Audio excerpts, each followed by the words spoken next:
ಕೆಲವೇ ಕ್ಷಣಗಳಲ್ಲಿ ಬಳ್ಳಾರಿ ಜೈಲಿಗೆ ನಟ ದರ್ಶನ್ರನ್ನ ಕರೆದೊಯ್ಯಲಾಗ್ತಾ ಇದೆ. ಬಿಗಿ ಭದ್ರತೆಯಲ್ಲಿ ದರ್ಶನ್ರನ್ನ ಪೊಲೀಸರು ಕರ್ಕೊಂಡು ಹೋಗ್ತಾ ಇದ್ದಾರೆ. ಬಟ್ ನಾವು ಆಗ್ಲಿಂದ ಪ್ರಶ್ನೆ ಕೇಳ್ತಾ ಇದ್ವಲ್ಲ, ದರ್ಶನ್ ಕಾಣಿಸ್ಲೇಬಾರ್ದು ಮಾಧ್ಯಮದವ್ರ ಕಣ್ಣಿಗೆ ಅಂತ ಹೇಳಿ ಮರೆಮಾಚಿ ಕರ್ಕೊಂಡು ಹೋಗ್ತಾ ಇದ್ದಾರೆ. ಯಾಕಿಂತ ಸ್ಪೆಷಲ್ ಟ್ರೀಟ್ಮೆಂಟ್ ಕೊಲೆ ಆರೋಪಿಗೆ? ಸ್ಥಳಾಂತರದ ವಿಚಾರದಲ್ಲೂ ನೀವು ಸ್ಪೆಷಲ್ ಟ್ರೀಟ್ಮೆಂಟ್ ಕೊಡ್ತೀರಾ ಅನ್ನೋ ಪ್ರಶ್ನೆನ ನಾವು ಕೇಳಬೇಕಾಗತ್ತೆ. ಯಾಕಂದರೆ ನೋಡ್ತಾ ಇದ್ದೀರಾ, ಯಾವ ಆರೋಪಿಗಿಂತ ಫೆಸಿಲಿಟಿಗಳನ್ನು ಕೊಡ್ತಾರೆ. ಓಕೆ, ಉಗ್ರರಿಗೆ ಕೊಡೋದನ್ನ ನಾವು ಕೇಳಿದ್ದೀವಿ, ನೋಡಿದ್ದೀವಿ. ಬಿಕಾಸ್ ಅವ್ರ ಮೇಲೆ ಜನರಿಗೆ ಎಷ್ಟು ಸಿಟ್ಟಿರುತ್ತೆ ಅಂತ ಹೇಳಿದ್ರೆ, ಅವ್ರು ಸಾಗುವಂತಹ ದಾರಿಯಲ್ಲಿ ಕಾನೂನನ್ನು ಕೈಗೆತ್ಕೊಂಡು ಬಿಡ್ತಾರೆ ಅನ್ನೋ ಭಯಕ್ಕೆ ಕೊಡೋದನ್ನು ನಾವು ನೋಡಿದ್ದೀವಿ. ಈತ ಕೊಲೆ ಆರೋಪಿ, ಹೀನಸ್ ಕ್ರೈಮ್ನ ಆರೋಪಿ.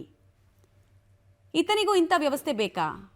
ಆ್ಯಕ್ಚುಲಿ ಡೇ ಒನ್ನಿಂದ ಕೂಡ ಅನ್ನಪೂರ್ಣೇಶ್ವರಿ ನಗರ ಠಾಣೆಯಲ್ಲಿ ಇವರನ್ನು ಯಾವಾಗ ಕರ್ಕೊಂಡು ಬಂದು ಕಸ್ಟಡಿಯಲ್ಲಿ ಇಡಲಾಯಿತು, ಪೊಲೀಸ್ ಕಸ್ಟಡಿಯಲ್ಲಿ, ಅಲ್ಲಿ ಶಾಮಿಯಾನನ್ನೆಲ್ಲ ಹೊದಿಸಿದ್ರು. ಒಳಗಡೆ ಏನು ಹೆಂಗಿದ್ದಾರೆ ದರ್ಶನ್ ಅಂತ ಆಚೆ ಕಡೆ ಬರಬಾರ್ದು ಅನ್ನೋ ನಿಟ್ಟಿನಲ್ಲಿ ಶಾಮಿಯಾನನ್ನೆಲ್ಲ ಹೊದಿಸಿದ್ರು. ನಂತರ ಅದು ಕೋರ್ಟ್ಗೂ ಕೂಡ ಮೂವ್ ಆಯಿತು ಕೇಸು.